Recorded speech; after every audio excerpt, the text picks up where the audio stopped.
রহমতুল্লাহি ওবরকাতুহু। আশা করছি মহান আল্লাহর রহমতে সকলেই ভালো আছেন।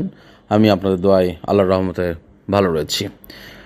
প্রথমে আমি যে সমস্ত ভাই ও বোনেরা হিন্দু ধর্মাবলম্বী রয়েছেন তাদেরকে আমি শারদীয় দুর্গাপূজার শুভেচ্ছা এবং প্রাণঢালা অভিনন্দন ভালোবাসা রইল। আজকে আমরা একটা ফেসবুকে আপনাদের সাথে আমি একটা স্ট্যাটাস দিয়েছিলাম যে আপনাদের কাছ থেকে 3টি কোম্পানি নিয়ে আমি আলোচনা করব, যে কোম্পানিগুলোর মধ্যে থেকে অন্তত একটি যেন আগামী রবিবার যেন একটা ভালো অবস্থানে যায়। আপনারা অবশ্যই সেটা বুঝতে পেরেছেন। ভালো অবস্থান বলতে কী বোঝানো হয়েছে সেটা বুঝতে পেরেছেন। সো সেই জায়গায় আমি আপনাদের কাছ থেকে অনেক অজস্র আমি কমেন্টস পেয়েছি এবং ইউটিউবে অনেকে কোম্পানির নামের তালিকা দিয়েছেন, কমেন্টস করেছেন, মতামত দিয়েছেন, পরামর্শ দিয়েছেন এবং আপনাদের যথেষ্ট ভালো ভালো কোম্পানি আপনার তালিকা প্রকাশ করেছেন। আমি সেগুলোর মধ্য থেকে প্রায় 2 ঘন্টা সময় আমি অতিবাহিত করলাম যে এই ফিল্টারিং করার জন্য। তার মধ্যে আমি 3টি জায়গায় আমি 5টি চয়েস করতে হয়েছে, মানে কোনো অবস্থাতেই ফেলতে পারি নাই, কোনো অবস্থাতেই না।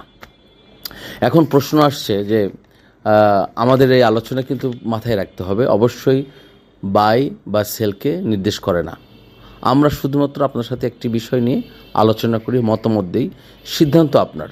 যা কিছু করবেন কখনোই এই ধরনের ব্লেমিং গেম খেলবেন না। কাউকে দোষ দিয়ে আপনি নিজে মুক্ত হতে পারবেন না। যেমন আপনার লাভের অংশটা আপনি নিচ্ছেন, আপনার সিদ্ধান্তের অংশটা আপনি নিতে হবে, সব কিছু আপনার। এই পরামর্শটা শুধুমাত্র হয়, আলোচনা হয়, এটা আমার প্যাশন থেকে করা। আপনার ভালো লাগে আপনি শুনবেন, না ভালো লাগে আপনি শুনবেন না, বাট ব্লেমিং করবেন না, এটা হচ্ছে সবচেয়ে বড় কথা। আর এখানে কোনো রকম জাদু নেই, ম্যাজিক নেই, কিচ্ছু নেই।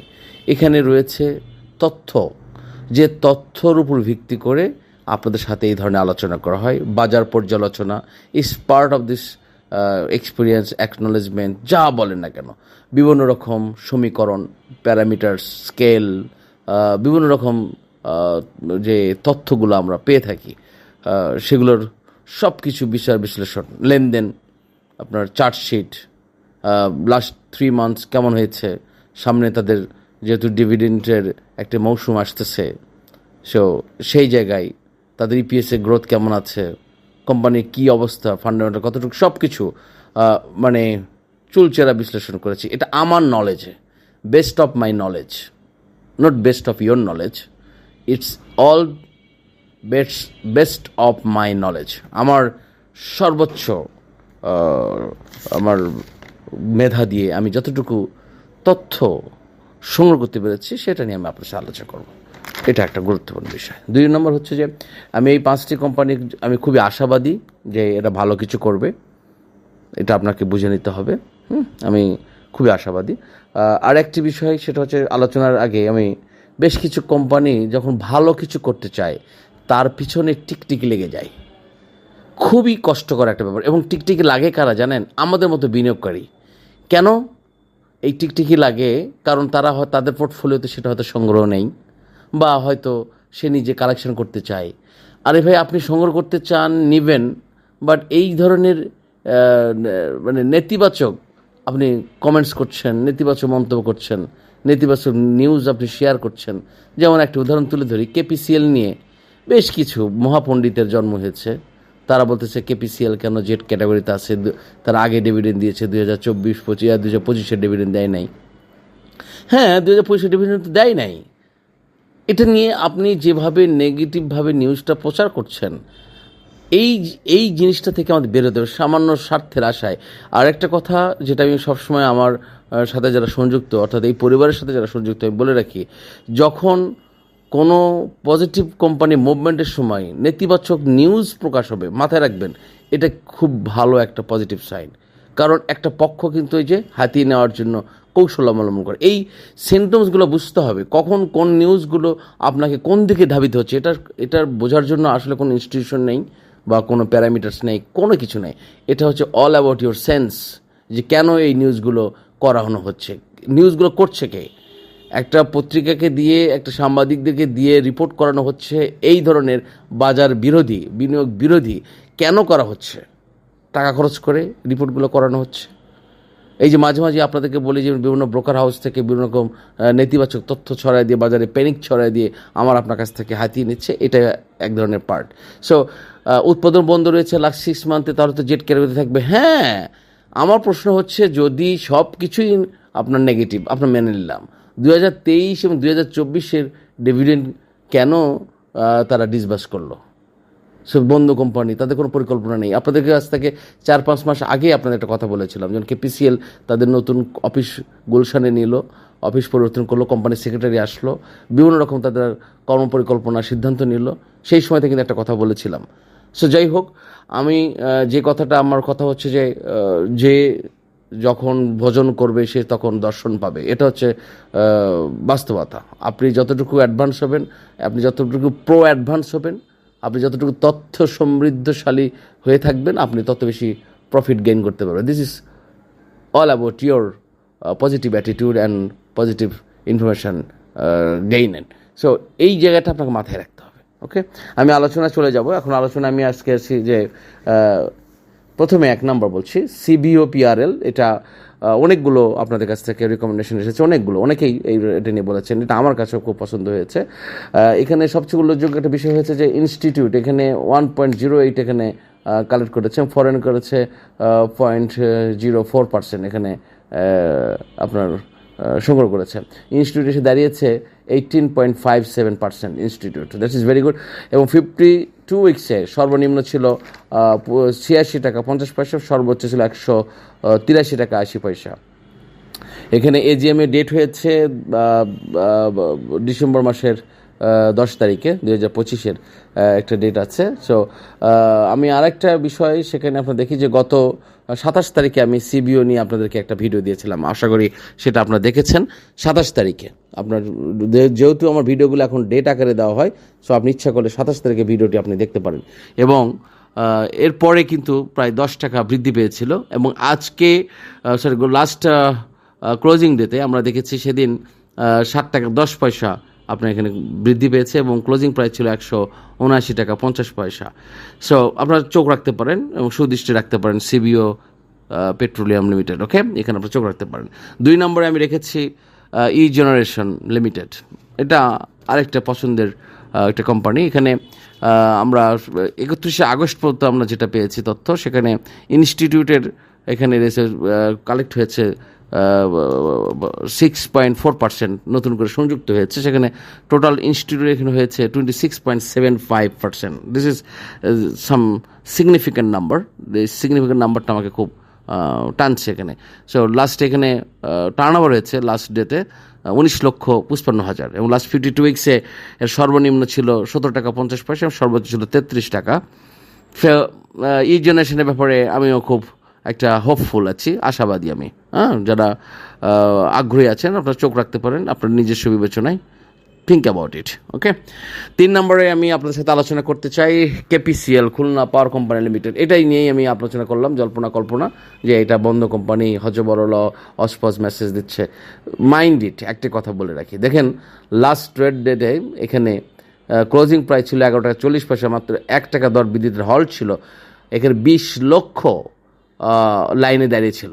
এই যে যারা লাইনে দাঁড়িয়েছিল, আমি কেপিসিএল নিয়ে কমপক্ষে 10টা ভিডিও দিয়েছি, আপনি দেখবেন। ই জেনারেশন নিয়ে আমি কমপক্ষে 3-4টা ভিডিও দিয়েছি। সিবিও পেট্রোলিয়াম নিয়ে আমি 2-3টা ভিডিও দিয়েছি, দেখবেন প্রিভিয়াস ডেতে দেখবেন, ঠিক আছে। আর কেপিসিএল নিয়ে আমি বারবার একটা কথা বলেছি যে এখানে কিছু একটা হবে। হয়তো সামান্য কেউ প্রফিট নিয়ে বের হয়ে যাবে, হয়তো কেউ ভালো একটা প্রফিট নেবে, এটা তাদের ব্যাপার। যার যার প্রফিট টার্গেট সে সেটা গেইন করবে, এটাই স্বাভাবিক। কিন্তু এটা নিয়ে বিভিন্ন যে জল্পনা কল্পনা, বন্ধ কোম্পানি, এখানে জেট ক্যাটাগরি পরিবর্তন হচ্ছে না, ভাই কত নাটক আর করবেন? বিনিয়োগ বাজারটাকে আপনারা আর কত ডুবাবেন? আমরা বিনিয়োগকারীরা আসলে এখানে আমাদেরও ব্যর্থতা রয়েছে যে আমরা সচেতন নয়, আমরা আরেকজনের পরামর্শ নিয়ে কাজ করি বেশি, নিজে একটু মেধা সময় নষ্ট করি না। এটা কিন্তু আমাদের চরম একটা ব্যর্থতার জায়গা, যে আমরা এমন একটা মার্কেটে বিজনেস করি যে মার্কেট সম্বন্ধে আমাদের ধারণা বলতে কিছু থাকে না। উড়ো খবর শুনি, গুজবে শুনি, আর একজনের মতামত নিয়ে আমরা এখানে দৌড়াদৌড়ি করি, লাফালাফি করি, কান্নাকাটি করি। এত বড় একটা সিরিয়াস ডিসিশন আমরা নেই, বাট আমরা নিজেরাই সময় দিতে পারি না। দুঃখিত এই কথাগুলো বলছি, আজকে ছুটির দিন, একটু সময় আছে আপনাদের, তাই একটু আলোচনা করছি। যেখানে কেপিসিএল ইনস্টিটিউট আবার এখানে সংগৃহীত হয়েছে 0.21%, টোটাল আছে 9.21% কেপিসিএল এর ইনস্টিটিউট রয়েছে। সো শুভকামনা রইল কেপিসিএল এর যেসব বিনিয়োগকারী রয়েছেন। 4 নম্বরে আমি বিডি ল্যাম্প, এটা আমার খুব একটা ভালো লেগেছে। এটা প্রথমে বলে নিচ্ছি যে লাস্ট ট্রেড ডেটে এখানে 14 টাকা 90 পয়সা দর বৃদ্ধি হয়েছিল এবং 1,07,000 হাত বদলেছেন। দেখছেন, এটাও কিন্তু কেউ ছাড়ে নাই। কেপিসিএল ঠিক সেরকম, এখানেও কিন্তু কেপিসিএল কিন্তু মাত্র 1 লক্ষ কত হাজার, এখানে 1,29,000 হাত বদল হচ্ছে, বাট ওখানে 22 লক্ষ কিন্তু লাইনে দাঁড়িয়েছিল। সেম বিডি ল্যাম্প 1,07,000, এখানে অজস্র লাইনে দাঁড়িয়েছিল, বাট বিক্রি হয় নাই। এবং লাস্ট 52 উইক্সে আপনার বিডি ল্যাম্পসের 98 ছিল সর্বনিম্ন এবং 179 ছিল সর্বোচ্চ। এবং মিটিং অফ দ্য আমার বোর্ড মিটিংয়ের একটা ডেট হয়েছে, সেটা হচ্ছে আপনার 12 অক্টোবর 2025 সাল। ওকে, সো এটাও আপনাদের একটা সুদৃষ্টি রাখার জন্য আহ্বান করছি, চোখ রাখবেন। আর 5 নাম্বার, এটা আমি ব্যক্তিগতভাবে সবসময় এটাও নিয়ে আলোচনা করেছি যে লাভেলো লাভেলো নিয়ে আপনারা অবশ্যই জানেন যে 8-10 বার আপনার সাথে বিভিন্ন সময় বিভিন্ন প্রেক্ষিতে আলোচনা করেছি। ব্লু চিপ সদস্য, এখানে লাস্ট ট্রেড ডেতে মাত্র 30 পয়সা দর বৃদ্ধি ছিল, যদি এটা ক্লোজিং প্রাইস 96.70। ইনস্টিটিউট এখানে আছে, সংগৃহীত হচ্ছে নতুন করে 2.83% এবং টোটাল এসে দাঁড়িয়েছে 25.25%। এখানে লাস্ট 52 ডেজ এখানে সর্বনিম্ন ছিল 74, সর্বোচ্চ ছিল 110। ওকে, এবং 11 October 2025 board director meeting call করেছে 11 অক্টোবর। সো যেহেতু ব্লু চিপ সদস্য হয়েছে নতুন করে এবছর এবং তার প্রোডাক্টিভ বেশ ভালো, আমরা সব কিছু তথ্য নিয়ে জানি, এর চেয়ে বেশি খোলামেলা কথা বলা আমি আর পারি না, যতটুকু সম্ভব আপনাদের সাথে আলোচনা করি। শুভকামনা রইল আপনাদের জন্য। পাশাপাশি নামগুলো আমি আবার একটু বলে রাখি, সেটা হচ্ছে যে CBOPRL, E generation, KPCL, BD lamps and Lovello. আজকে এই 5টি নিয়ে আলোচনা করলাম। দুঃখিত যাদের নামগুলো বলতে পারি না, অনেকে অনেক কিছু জানতে চেয়েছেন, যেমন তমিস টেক্সটাইল নিয়ে এক ভাই বলছেন ভাই প্লিজ এটা নিয়ে আলোচনা করার আমার সুযোগ নেই, আমি পারছি না। আরও কিছু কোম্পানি নিয়ে আপনারা যে আলোচনা করতে চেয়েছেন, দেয়ার সো মেনি কোম্পানিস যেখানে অনেক ভালো ভালো, বাট আমি পারছি না সেগুলো নিয়ে আলোচনা করতে, আমাকে ক্ষমা সুন্দর দৃষ্টিতে দেখবেন। আর এখানে আপনাকে পছন্দ করি, আপনার সাথে আমার কানেকশন আছে বলেই আপনি রিকোয়েস্ট করবেন সেটা নিয়ে আলোচনা করার কোনো সুযোগ নেই। আমরা সেই সমস্ত কোম্পানি নিয়ে আলোচনা করি, সেটা হচ্ছে যে যেটা বাজারের জন্য সমসাময়িক সামঞ্জস্যপূর্ণ এবং আলোচনার যোগ্য। ওকে, আমার দিক থেকে one of my best knowledge. সবসময় একটা কথা বলি, আপনার রিকোয়েস্ট করেছেন, আপনার কাছ থেকে আমি জানতে চেয়েছি, আপনি মতামত দিয়েছেন, বাট সেটা যেমন আজকে আমি এই যে বিডি ল্যাম্প, সেটা তো একজন পরামর্শ দিয়েছেন, ওখানে দেখবেন নাম দেওয়া আছে, এখানে কেপিসিএল এর পরামর্শ দেওয়া আছে, এখানে সিবিওর বেশ কয়েকজন বলেছেন, ই জেনারেল বলেছেন। যারা বলেছেন আমি তাদেরকে অভিনন্দন জানাই। আমি নাম প্রকাশ করলে অনেক বড় একটা বিষয় হয়ে যায়, সবগুলো নাম বলাও কঠিন। আর আপনাদের কাছ থেকে আমরা আরও বেশি যে অংশগ্রহণমূলক অবস্থান চাই। আপনার তথ্য দিবেন, আপনার পাশাপাশি তথ্য দিবেন যে এটা কেন ভালো হবে, এই জিনিসগুলো আমাদেরকে জানতে হবে। সবাই আমরা এই প্ল্যাটফর্মটা একটু আমাদের জন্য করি ভাই। দেখেন আমাদের তো কোনো প্রিন্ট মিডিয়া, ইলেকট্রনিক মিডিয়া কিন্তু এই মার্কেট নিয়ে কাজ করছে না। সো আমাদেরকে আমাদের মতো হয়ে কাজ করতে হবে। আপনারা কমেন্টস দিবেন, মন্তব্য করবেন এবং পরামর্শ দিবেন, তথ্য লিখবেন, লিঙ্ক দিবেন যে এই লিঙ্কটা পাওয়া গেছে, এই তথ্য পাওয়া গেছে, যাচাই বাছাই করবে সবাই মিলেই। ওকে, সো আজকে এখানে বিদায় নিচ্ছি, সকলের জন্য শুভকামনা। আল্লাহ সকলকে ভালো রাখুক। আসসালামু আলাইকুম ওয়া রাহমাতুল্লাহি ওয়া বারাকাতুহু।